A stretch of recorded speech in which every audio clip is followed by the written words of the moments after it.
Hola, muy bienvenidos y bienvenidas a todos y a todas a un nuevo Integrados, el programa del Departamento de Humanidades y Ciencias Sociales de nuestra Universidad Nacional de La Matanza, integrando a todas las carreras del departamento y en esta virtualidad también con conversaciones integradas, nuestro formato en YouTube, para que puedas seguirnos por cualquiera de nuestras redes. En estos 10 años que estamos cumpliendo de Integrados y que te estamos haciendo compañía, como siempre, con los temas que te interesan. Hasta las 10 de la mañana en el aire de la radio de la Universidad Nacional de La Matanza, FM 89.1. En cualquier parte del mundo donde estés, www.fm891.com.ar. Nos escuchás en vivo en cualquier parte del planeta. Si no, después nos buscas en nuestro canal de YouTube como Integrados UNLAM y allí tenés todas las conversaciones integradas completas del ciclo 2020, de este ciclo 2021 y, como siempre te digo, acceso a material audiovisual, material de profundización para que puedas leer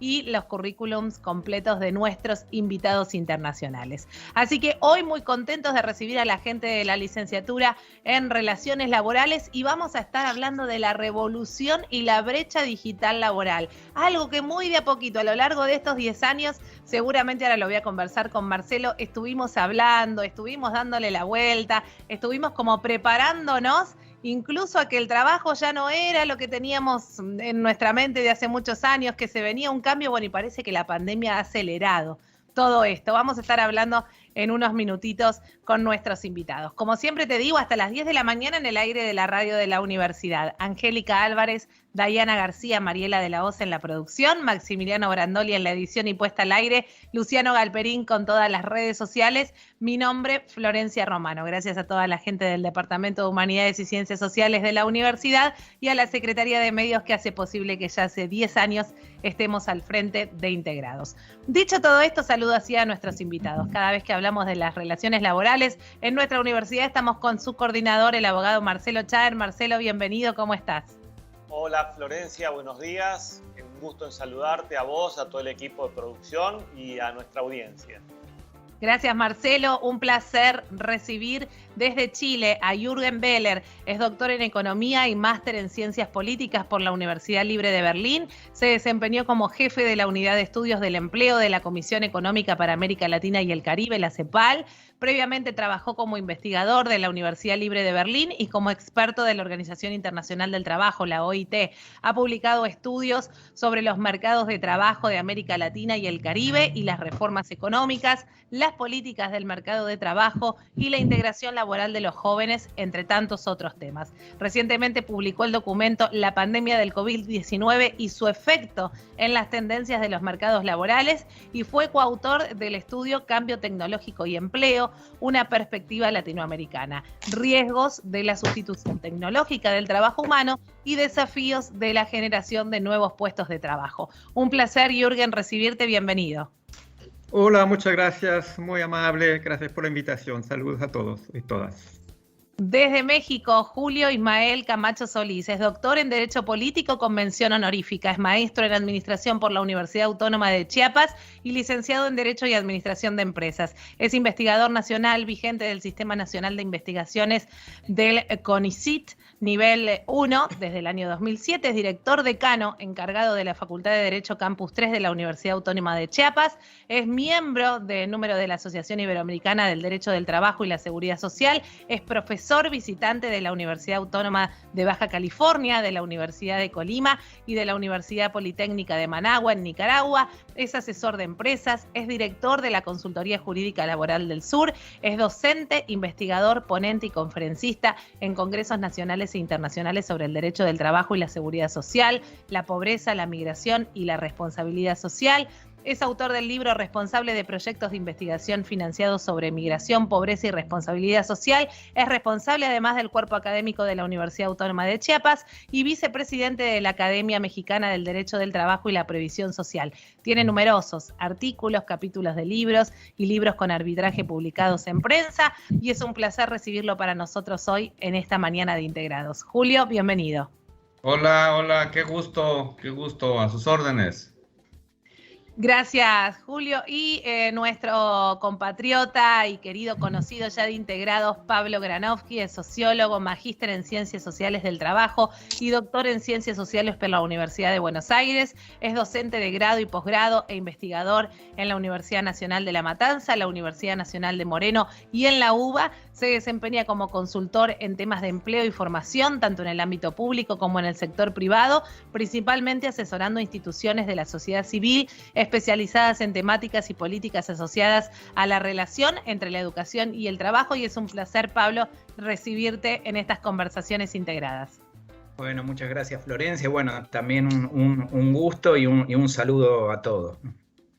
Bueno, vamos a comenzar a plantear un poco el tema que hoy nos convoca, Marcelo, si te parece. Estamos hablando de la revolución y la brecha digital en el ámbito laboral, donde vamos a estar hablando de estas transformaciones laborales que han surgido con los cambios tecnológicos, la digitalización de ciertas tareas y que desde hace rato se viene como llevando a cabo muy de a poquito, pero pareciera ser que esta pandemia que nos ha sorprendido en todos los ámbitos también ha acelerado muchísimas transformaciones en el ámbito laboral. Y todavía lo que falta, lo que viene, cómo quedará este mercado laboral cuando pase todo esto, ¿no?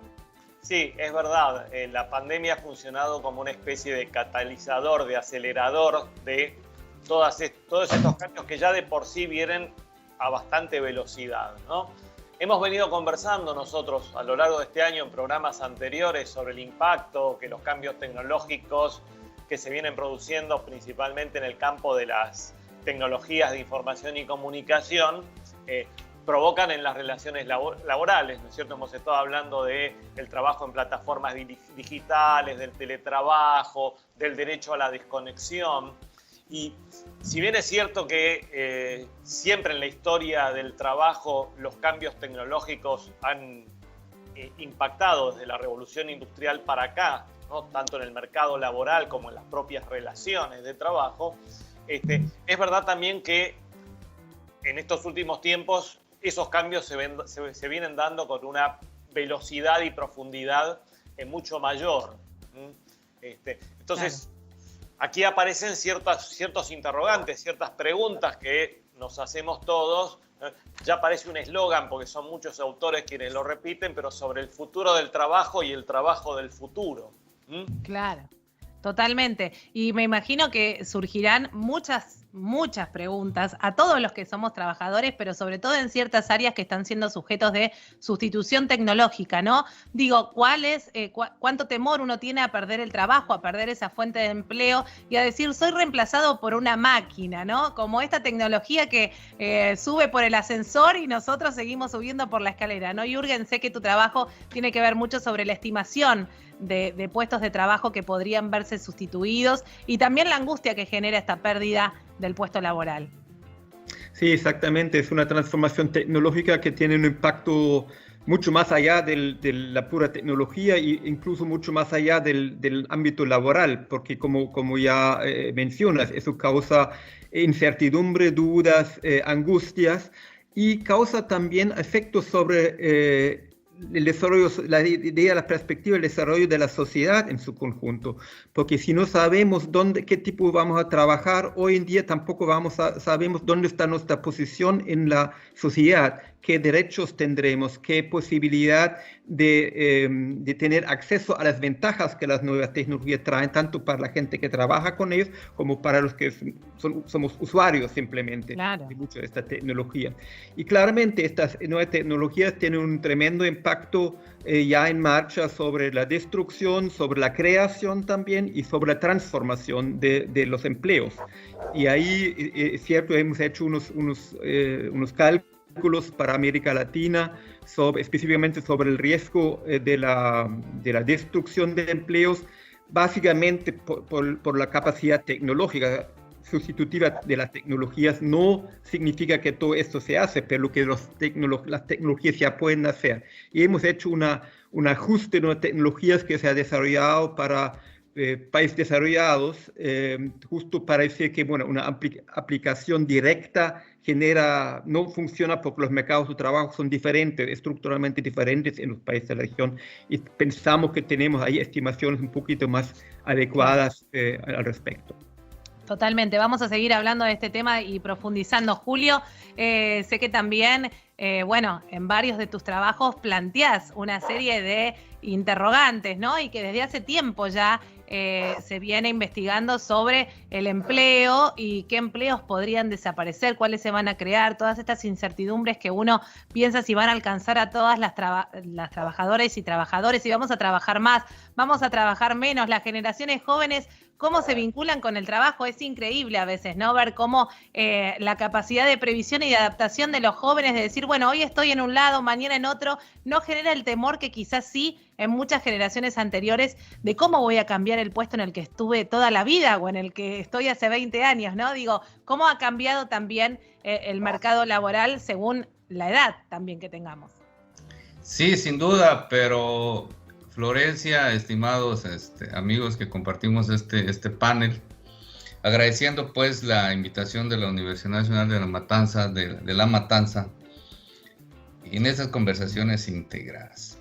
Ya venía, miren, el tema del mercado del empleo versus mercado del trabajo, porque en México tenemos muy claro, por ejemplo, al menos, que el empleo es esa oportunidad que está en ese mercado en el que se participa, y los aspirantes pues son toda la sociedad que quiere pasar primero por todas esas rutas del empleo, ¿no? Entrevista, habilidades, calificación, y luego ya obtener el trabajo que genera derechos, obligaciones y responsabilidades. Ya veníamos en esa masa que se venía transformando.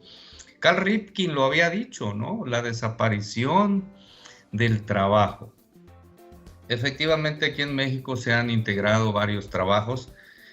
Al final se los puedo compartir. En el 2018 nos convocan a través de la Universidad Nacional Autónoma de México a hacer un libro sobre la industria 4.0, que surgió en Alemania en la cuarta revolución industrial. Entonces en México se dijo, a ver, hagamos algo de manera colectiva, y se integraron a varios países, y de México fuimos 8 o 9 los que participamos. En esa búsqueda de información ya traíamos esos datos, es decir, la primera revolución industrial, ¿no? No es necesario señalarlo, la industrialización, luego la industria eléctrica. Yo escuché a un querido amigo, Juan Razo Delgué, de la Universidad de la República de Uruguay, que dijo, aquellos trabajadores cuando entró la luz eléctrica que vendían candelas, ¿no? Que vendían, ¿cómo? Entonces, a ver, no desapareció la mano de obra que se requiere. Creo que podemos visualizar dos cosas, antes de la pandemia y después de la pandemia, AP, DP, o antes de COVID, después de COVID. Ya venía una gran robotización, sin duda, ya venía. Pero fíjense que les voy a dar un dato que lo tengo yo escrito en este libro, se los permito enseñar, es un libro que se los voy a mandar de manera digital a todos. Y un dato de la Federación Internacional de Robots en el 2017 dijo, en América Latina la penetración de la robotización es aún limitada. Se estima que en la actualidad hay 28,000 robots concentrados principalmente en México y en Brasil. Lo que la pandemia vino a acelerar, pero ya venía en esa ruta, pues era, digamos, adaptarnos a las cuestiones digitales. La pandemia nos demostró que podemos trabajar desde casa o donde estemos. ¿Cómo afectó esto las oportunidades de empleo? Creo que se transformaron en lo siguiente. Normalmente, en el ámbito de las relaciones laborales, pues estabas acostumbrado pues a hacer la entrevista, las pruebas psicométricas y todo eso en vivo, face con face, de manera presencial. Hoy día podemos encontrar videoentrevistas, videollamadas, y todo se analiza de manera, ojo, digital. Eso da motivo a un nuevo perfil ¿no? Es decir, aquel reclutador de personal que estaba y que vivía esos procesos. Entonces creo, no desaparecimos como lo pronosticó Rifkin. Creo que lo que pasó y la pandemia, primero la pandemia a nuestros países nos dio un piquete en la costilla y nos dijo, ojo, no estamos preparados para esto. Hoy día podemos entender el mundo de dos maneras. Como si todo fuera un milagro y otra como si nada lo fuera. ¿En qué sentido? Podemos decir que estamos vivos, que nos hemos adaptado, que nos hemos reinsertado y vean esta oportunidad hoy de estar desde varios lugares, varios ponentes y decir, es cierto, el trabajo está ahí, ha sufrido transformaciones por la pandemia y esto seguirá así. Tendrá que ir habiendo una reinserción, tendrá que ir habiendo una adaptación, pero los que no se adaptaron, simple y sencillamente hoy día se jubilaron si las condiciones laborales de su empresa se los permitió. Yo les puedo hablar el ejemplo de mi entorno laboral. Ha habido una jubilación acelerada de un 30%. ¿Por qué? Pues porque a veces adaptarse a los equipos y esta tecnología. Por otro lado, sin duda, desde mi punto de vista, ha dado una, digamos, hasta comodidad laboral.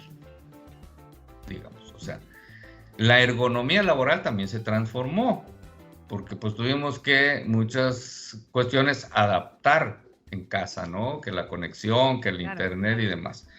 En México, por ejemplo, a diferencia de Argentina, y ahí tienen ustedes a una excelente tratadista del tema teletrabajo, Viviana Díaz, si no mal recuerdo, creo que está ella, no sé si es en Uruguay o en Argentina, se me va, creo que es argentino. El tema teletrabajo ya existía en las legislaciones, por ejemplo. El teletrabajo hoy día ya forma parte, y aquí Jürgen me va a dar la razón, de aquella pirámide con la que nos enseñaron la jerarquía del derecho de Hans Kelsen, ¿no? Nos dijeron, esta es la jerarquía, el bloque, la constitución, las leyes, los tratados, los convenios, porque también la OIT, pues tiene que estar atenta a lo que esto, que ya la OIT tenía una comisión que decía, viene la transformación del trabajo, o sea, no era nuevo. El sector bancario, por ejemplo, era de los primeros que ya estaba empezando a adelgazar, ojo, su plantilla laboral. Se cerraban sucursales, se reducía personal y hoy todo, porque nos tenemos que tener en dos planos, que somos ciudadanos, trabajadores y somos usuarios de muchas cosas. Hoy qué facilidad tenemos de tener las aplicaciones digitales, pero hay gente que tiene que darle mantenimiento a esas plataformas. Entonces hay desde mi punto de vista, una reinserción gradual que se va a ir dando, pero la pandemia seguirá. Esto no, o sea, miren, lo que era una, digamos, endémico, ¿no? Ahora ya será endémico, ya se quedará en el lugar y será como el menosprecio que se le hizo. No, esto es como una gripa, no va a pasar. Creo que se quedará ya de manera permanente y las empresas adaptarán sus procesos con nuevos teletrabajadores. En una segunda parte... Sí, vamos a seguir hablando de esto porque has dejado un montón de aristas, Julio, abiertas para poder seguir hablando sobre estos cambios que se vienen. Yo les recuerdo que estamos hasta las 10 de la mañana en el aire de la radio de la universidad, FM 89.1, www.fm891 en cualquier parte del mundo donde estén. Ponen play y nos escuchan en la radio de la universidad. Y si no, después van a nuestro canal de YouTube y nos buscan como Conversaciones Integradas, como Integrados UNLAM, y allí tienen acceso a todo el material. Instagram, Twitter y Facebook nos buscan como Integrados RU. Estamos hoy conversando con Marcelo Chaer, con Julio Ismael Camacho Solís, con Jürgen Beller, con Pablo Granowski acerca de la revolución digital, la revolución laboral, la revolución en la brecha digital y tantos otros temas que ya hemos abierto en este poquito tiempo que llevamos.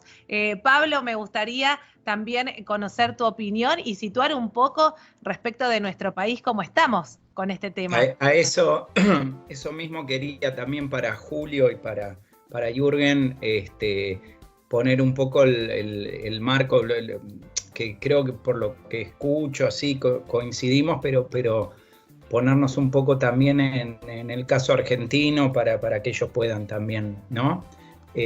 Tener una perspectiva. A ver, yo creo que nosotros entramos a lo que podemos llamar la cuarta revolución industrial y al contexto de la pandemia, como lo vi mucho en el texto de Jürgen,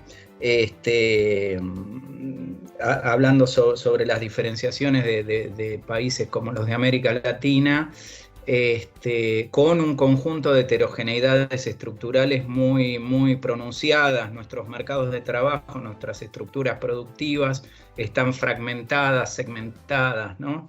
El caso argentino es un caso de una industrialización muy fuerte en los años 60, 70, y diría, más allá de ciertos altibajos, en los últimos 40 años vienen profundizándose tanto del plano de la estructura productiva como en su mercado de trabajo estas heterogeneidades.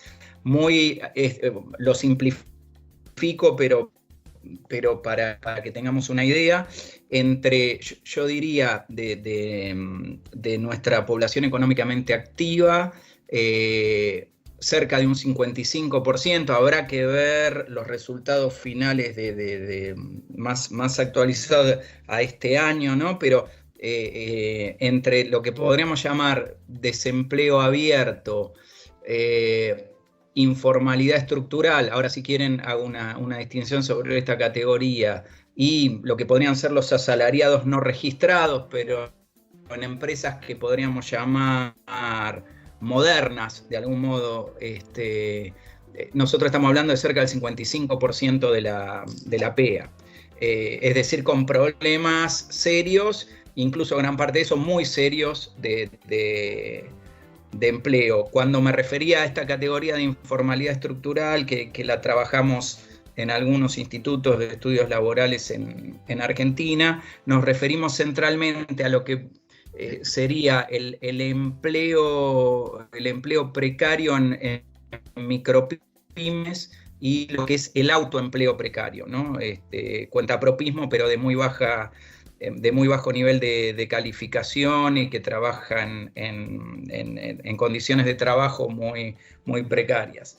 El tema es eso, ¿no? Que entre estos tres segmentos estamos en ese plano. ¿A qué voy con esto? Que me parece que la cuarta revolución industrial, el salto que comentaban, tecnológico abismal que está dando la humanidad, bueno, pero se entrecruza con una estructura de este tipo. Entonces, las posibilidades de apropiación de esos contenidos tecnológicos a los distintos sectores de actividad, y dentro de los distintos sectores de actividad a los distintos segmentos, ¿no? Estos que digo, no es lo mismo la micropyme informal o el autoempleo precario que una empresa mediana que tiene asalariados no registrados pero con una calificación media, que el segmento, digamos, más dinámico que puede estar en condiciones de competitividad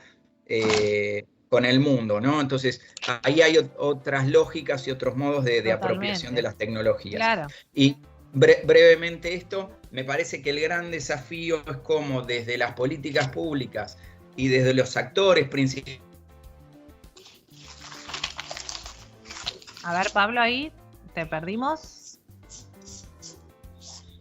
Bueno, a ver si podemos retomar con Pablo. Jürgen, te doy la palabra mientras tanto. Sí, bueno, muchas gracias. Sintetizar, ¿no? ¿Volvió Pablo? Ahí está, Pablo. Te habíamos perdido en el final cuando justamente contabas la importancia de las políticas públicas. Me parece que va y viene. Si querés salir, Pablo, de la conversación y volver a entrar, a ver si ahí podemos A ver, ahí te vemos. Ahí volví, ahí estamos. Ahí escucho. Decíamos que te escuchábamos desde que decías la importancia de las políticas públicas, ahí nos quedábamos. Perdón. De las políticas públicas y de los actores del mundo del trabajo, centralmente las asociaciones empresarias y los sindicatos, junto al Estado y a los distintos organismos públicos, de generar una gestión, ¿no?, justa, ¿no?, de transición tecnológica que de alguna manera distribuya de otro modo las posibilidades de apropiación de estas tecnologías, ¿no?, y que llegue de algún modo a todos los sectores e incluso a trabajadoras y trabajadoras de los distintos segmentos, ¿no? Totalmente. ¿Jürgen? Sí, bueno, yo quería retomar algunos aspectos que mencionados por Pablo, en el sentido de que la estructura productiva, y con esto relacionado a la estructura laboral, afecta obviamente, por ejemplo, las estimaciones del riesgo de sustitución tecnológica del trabajo, en el sentido de que hay un segmento muy grande, que puede ser, bueno, el 55% que mencionaba Pablo para Argentina, que trabaja lejos de lo que se llama la frontera tecnológica, ¿no es cierto? Donde tienen que estar las empresas, o por lo menos no tan lejos de esta frontera, que compiten o a nivel nacional, o más aún si están integrados con estas bajas de aranceles que hemos vivido durante todos estos tiempos, y trabajan en actividades transables, tener que competir con empresas de otras partes que posiblemente trabajan ya con tecnología de punta. Pero este otro sector, donde mucha gente entonces trabaja ahora y antes, lejos de esta frontera, cuando esta frontera se mueve, no le pasa nada, porque no compiten con alguien que mejora su tecnología, que mejora su competitividad. Y es un punto que tomamos en cuenta cuando hicimos una estimación del riesgo de sustitución tecnológica de empleo para América Latina. Un ejemplo, para Estados Unidos, una de las ocupaciones con mayores riesgos de sustitución es el trabajo agropecuario, porque en la economía, en la agricultura norteamericana, que ya en este momento está tremendamente tecnologizada, ya la proporción de ocupados en Estados Unidos que trabajan en agricultura es bajísima, y esto puede bajar aún más con las nuevas tecnologías, casi 95%. Pero obviamente la gran mayoría de los trabajos agropecuarios en América Latina son parte de la economía campesina, y primero están lejos de la tecnología, de la frontera tecnológica, y tampoco tiene sentido sustituirse a sí mismo de su fuente de ingreso, porque existe una tecnología que podría hacer lo mejor, claro, lo que hace el campesino.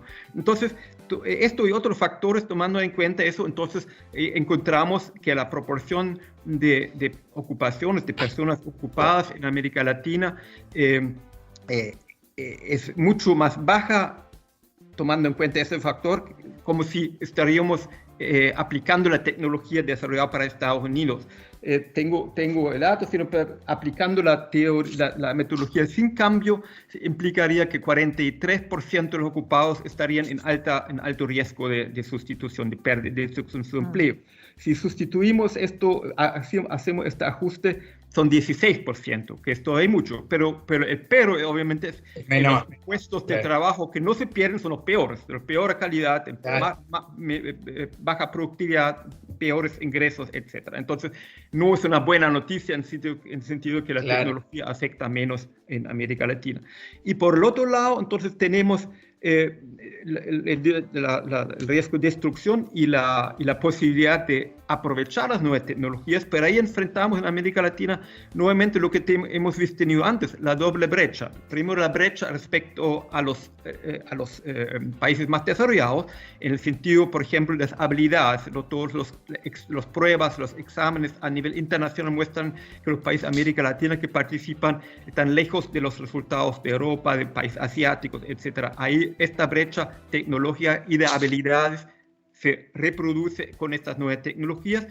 Y segundo, la brecha interna, ¿no es cierto? La gran desigualdad de habilidades relacionadas con la estructura segmentada de los esquemas de la estructura educativa, del sistema educativo, y los grandes problemas de acceso diferenciado, por ejemplo, a las nuevas tecnologías. Si uno compara los hogares que tienen acceso al Internet, uno ve brechas enormes entre los hogares de mayores ingresos per cápita y los hogares más pobres.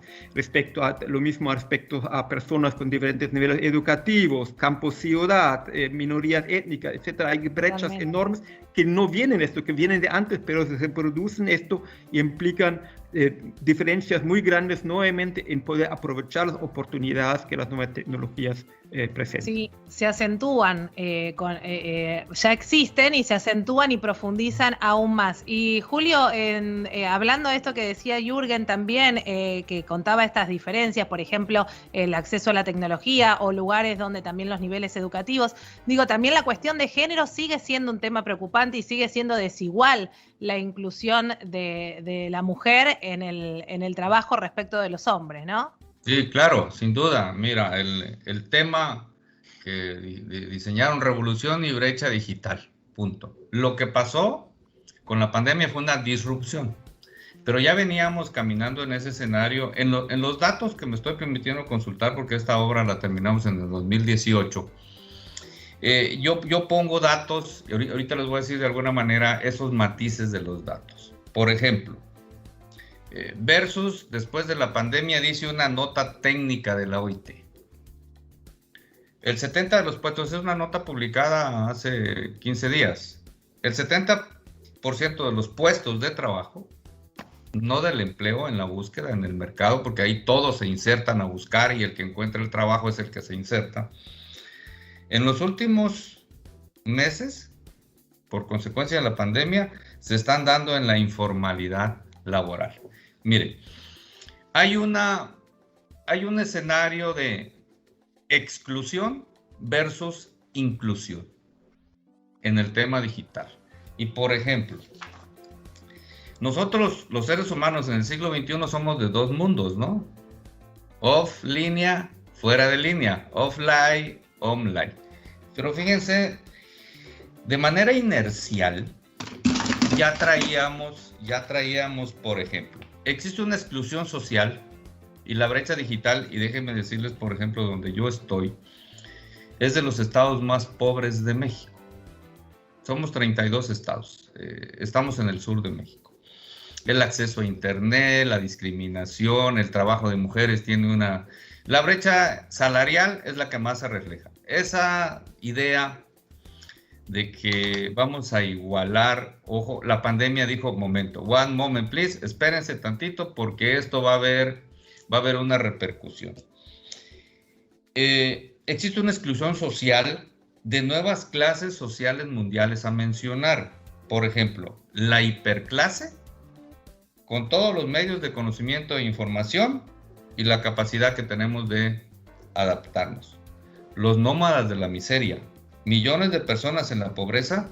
La pandemia ha dejado pobreza laboral y como consecuencia pobreza en muchos aspectos. Y la brecha no solo entre género se ha diversificado, se ha ralentizado más. Millones de personas de la pobreza obligadas a luchar para sobrevivir. Y el resto de una gigantesca clase media que vivirá en la esperanza de alcanzar a la hiperclase. Lo que dice Jürgen es cierto. Hoy día, para la inserción del mercado laboral, es decir, para la inclusión digital, habría que preguntarnos, ¿hay que alfabetizar hoy digitalmente? O sea, estaríamos hablando desde la formación inicial. Fíjense, en el complejo campo de la inclusión laboral, deberán estar ajustadas por lo menos a las siguientes. No sé si en el caso de sus países se soltó hace algún tiempo, bueno, ahora se tiene que formar por competencias, bajo el modelo de competencias que tiene habilidades, destrezas, el poder hacer, el poder saber. Ok, ¿para quiénes? Para los universitarios, para la clase media, sin duda. Fíjense, competencia profesional, que puedas hacerlo. Habilidades específicas, conocimientos técnicos, actitudes y sobre todo conocimientos de alguna manera tecnológicos digitales. Le voy a poner un ejemplo a Jürgen cuando hablaba del campo. Al menos en México, en una amplia parte, porque pareciera ser que nuestro país se divide en dos grandes zonas. El norte, pegadito hasta tan cerca a Estados Unidos, ¿no?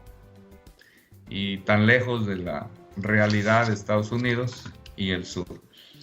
Y por ejemplo, hacia el norte, la agricultura es una agricultura muy tecnificada.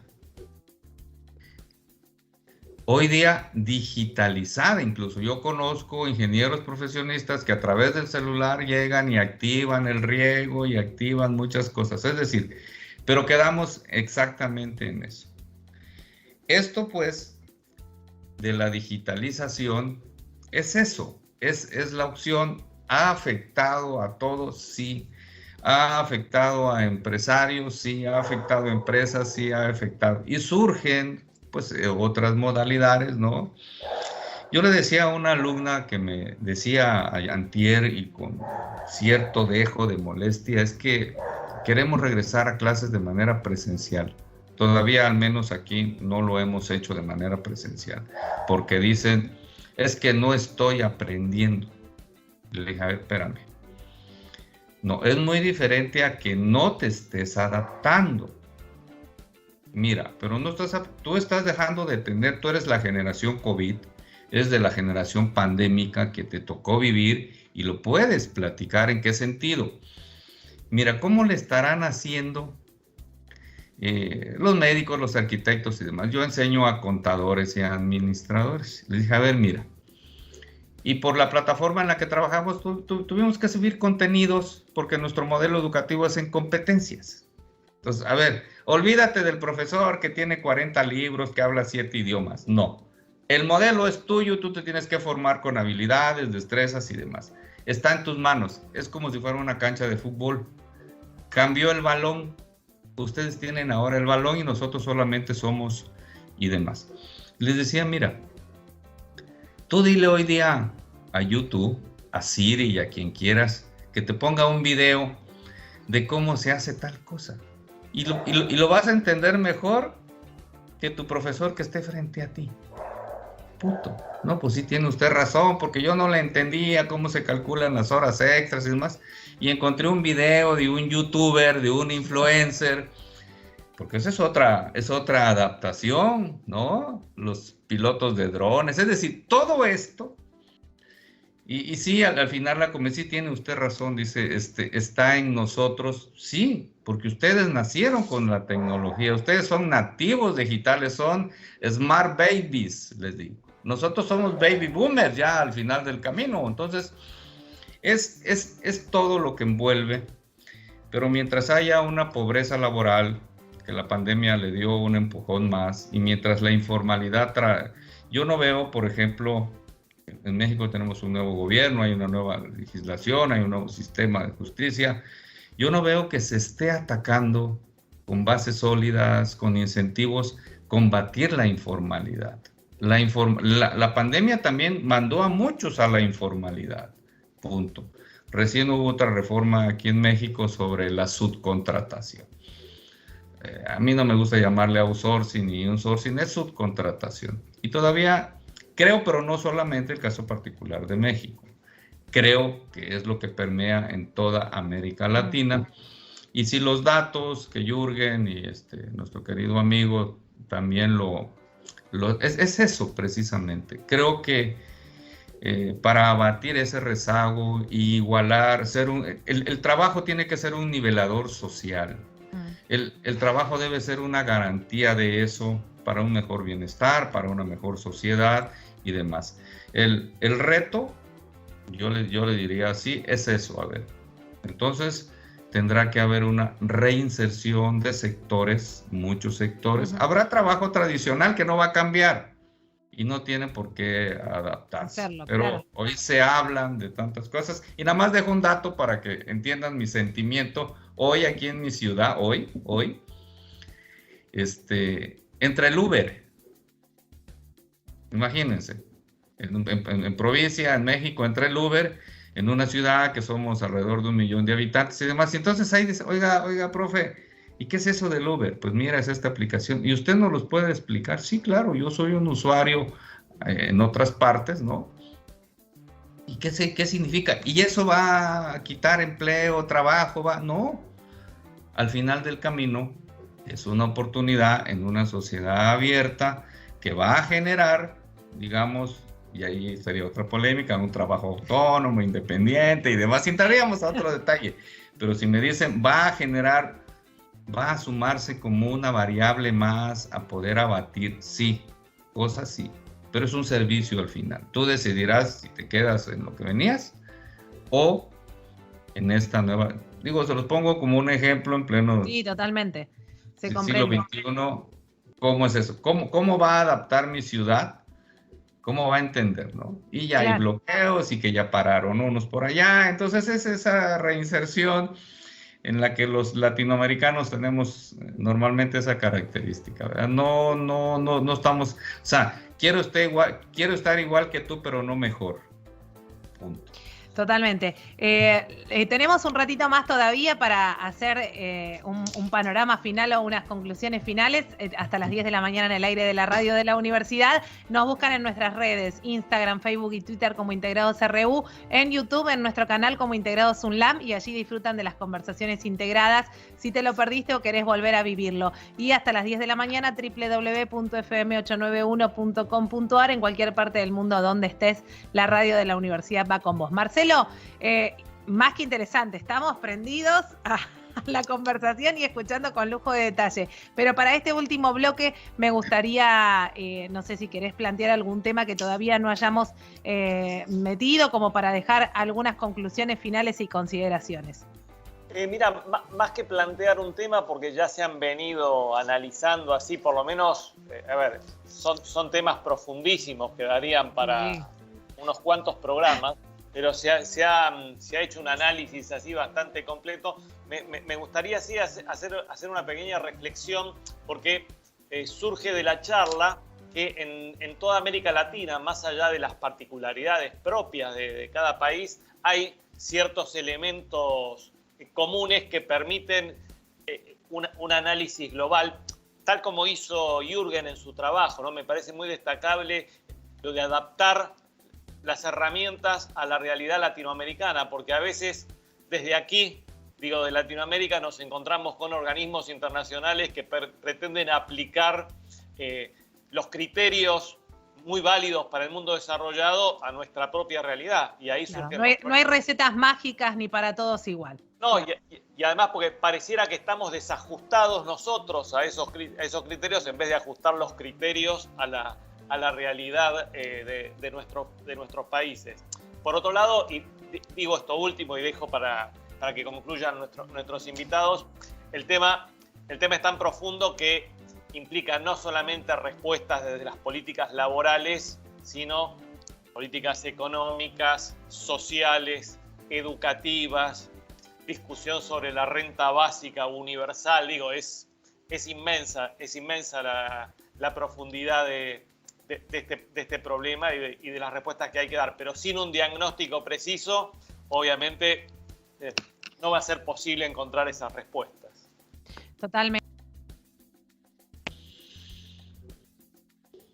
Florencia, quedaste sin micrófono. Quedaste sin... Sí, ahí estoy.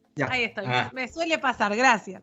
Les decía que recién pensaba cuando hablaba Julio, ¿no? De esta realidad, y contaba él lo que estaba pasando ahora con Uber. Nosotros en la Argentina ya lo vivimos, ¿no? Y cuánto debate hubo respecto de si es un puesto de trabajo y qué tipo de trabajo es, si formal, informal, la precarización laboral, cómo tiende, ¿no? Digo, pero más allá de eso, me parece que, como bien planteaban todos, es mucho más profundo. Lo decía Pablo, lo decía Jürgen y Julio también, esto de la desigualdad, ¿no? Que todavía sigue existiendo y que obviamente la pandemia ha profundizado pobreza, y con eso el acceso y la igualdad de oportunidades, que al fin y al cabo ahí está el métier, ¿no? En los derechos que tenemos todos, primero como ser humano, como trabajadores, como personas, y el derecho a la igualdad, ¿no? Y la igualdad de oportunidades es un debate pendiente todavía, y me parece que falta mucho, ¿no, Pablo? Sí, a ver, tomo algo que dijo Julio que me parece muy, muy importante respecto de, ¿no? esta idea del trabajo como nivelador, ¿no?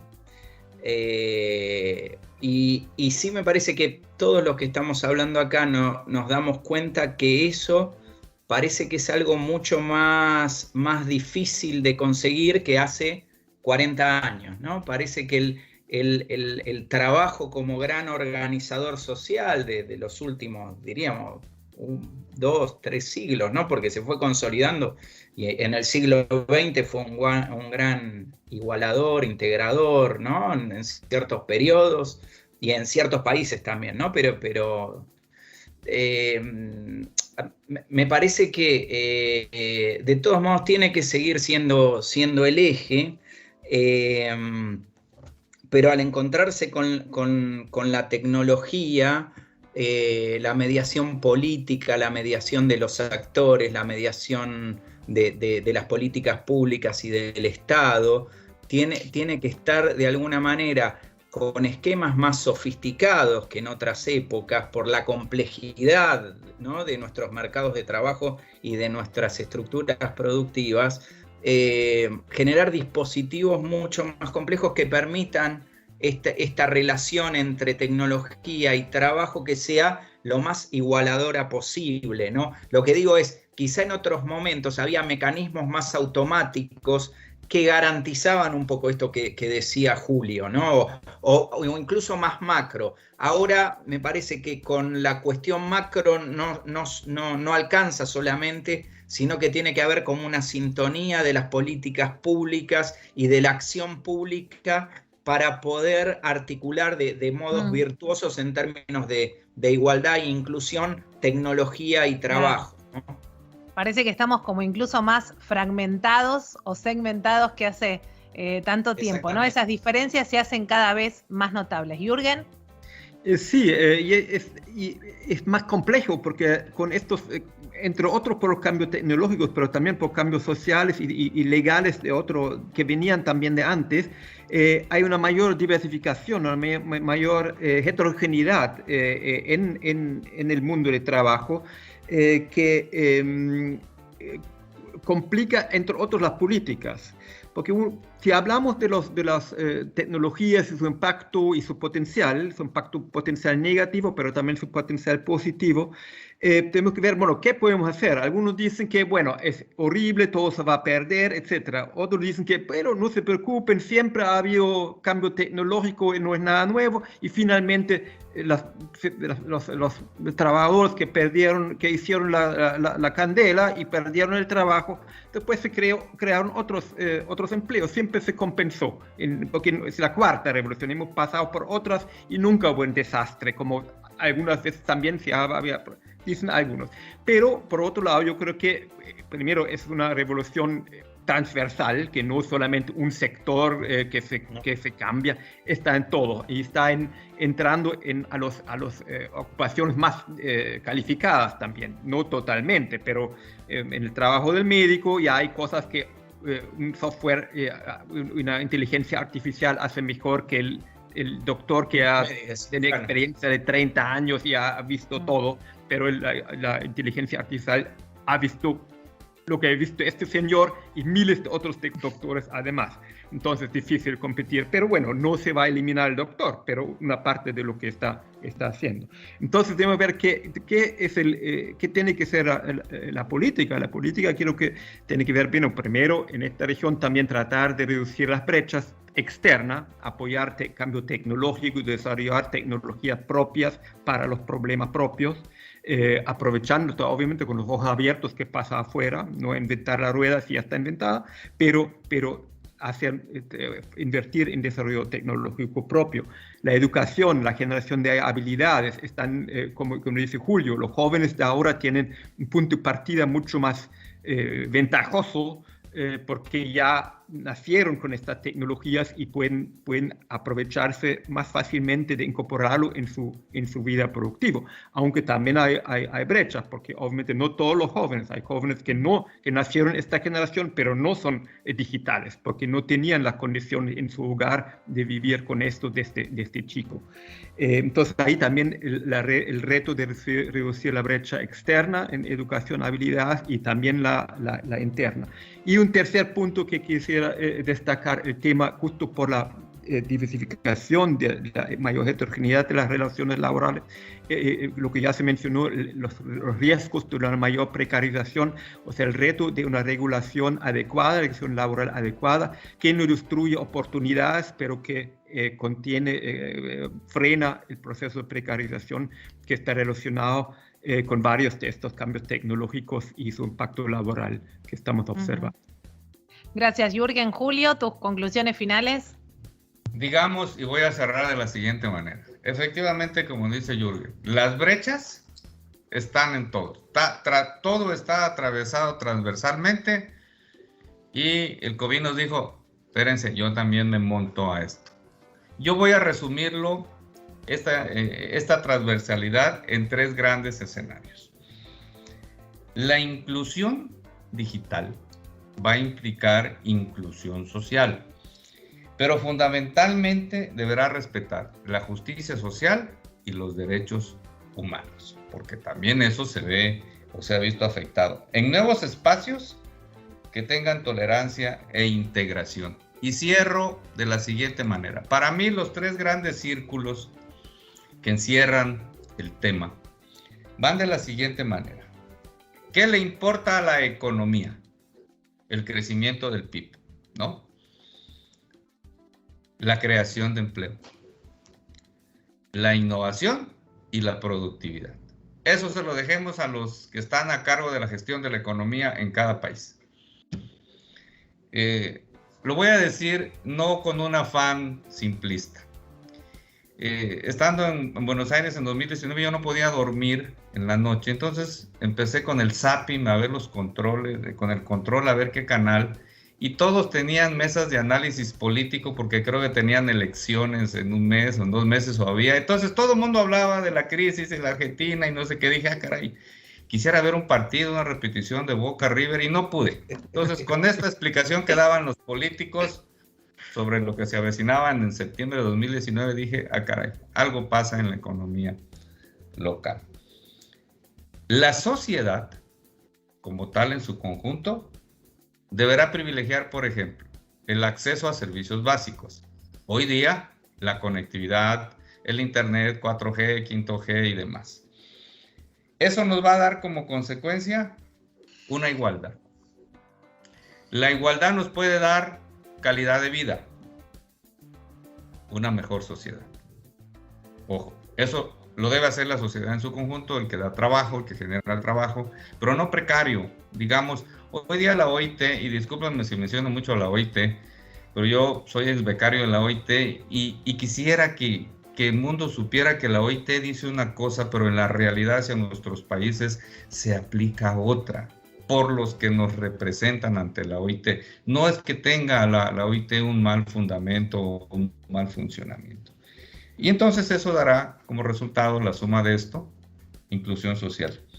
Y desde la política, ojo, tendrá que haber Estado de Derecho y participación. Eficiencia de la administración pública, porque algo que vino a detonar la pandemia, pues es que la precarización en la que se daban los servicios de salud pública vinieron a detonar aún más. Eso, entonces uno se pregunta, ¿necesitábamos una pandemia para darnos cuenta que en realidad veníamos mal? Porque ya había trabajo infantil, había migración, hoy día la OIT habla de trabajo total. Y el trabajo decente, pues muchas veces es lo que no sucede. Entonces creo que el tema, sin duda, transversalmente, esta revolución digital sería la misma, como si fuera una paradoja, ¿no? La que tuviera que reducir la brecha laboral, en el que, por ejemplo, me voy a quedar con ganas de hablar de cuestiones de seguridad social, pero la pandemia también nos dijo, oye, mira, 7 de 10 de cada 10 no tienen acceso a la seguridad social. Vino a hacer más esa brecha, por lo que la pandemia vino a alterar la salud. Y la salud para el trabajo también nos da otros datos, ¿no? Creo que eso, transversalmente, el tema englobado, desde la óptica del empleo, desde la óptica de la sociología del trabajo, desde la justicia, nos da esa posibilidad. Es un tema que va a seguir siempre, siempre, siempre presente. Sí. Les agradezco muchísimo, realmente para mí ha sido un placer, un lujo escucharlos. Hoy fui una espectadora de lujo de sus conocimientos y de sus palabras, así que espero que para todos nuestros oyentes haya sido tan productivo como lo ha sido para mí. Agradecerles una vez más, gracias Marcelo, gracias Jürgen Beller, gracias Julio Ismael Camacho Solís, gracias Pablo Granowski, un placer para mí. Recuerden que pueden ver nuestra conversación integrada, completa, en nuestro canal de YouTube y nos esperamos el próximo domingo bien tempranito para tener más integrados. Muchísimas gracias.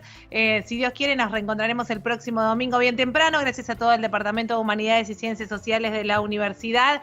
Gracias a toda la Secretaría de Medios que hace posible que hace ya 10 años estemos frente a integrados. Gracias a Angélica Álvarez, Diana García, Mariela de la Hoz en la producción, Maximiliano Brandoli en la edición y puesta al aire y Luciano Galperín con las redes sociales. Mi nombre es Florencia Romano. Nos reencontramos un próximo domingo con más conversaciones integradas. Chau, buena vida para todos y muchas gracias.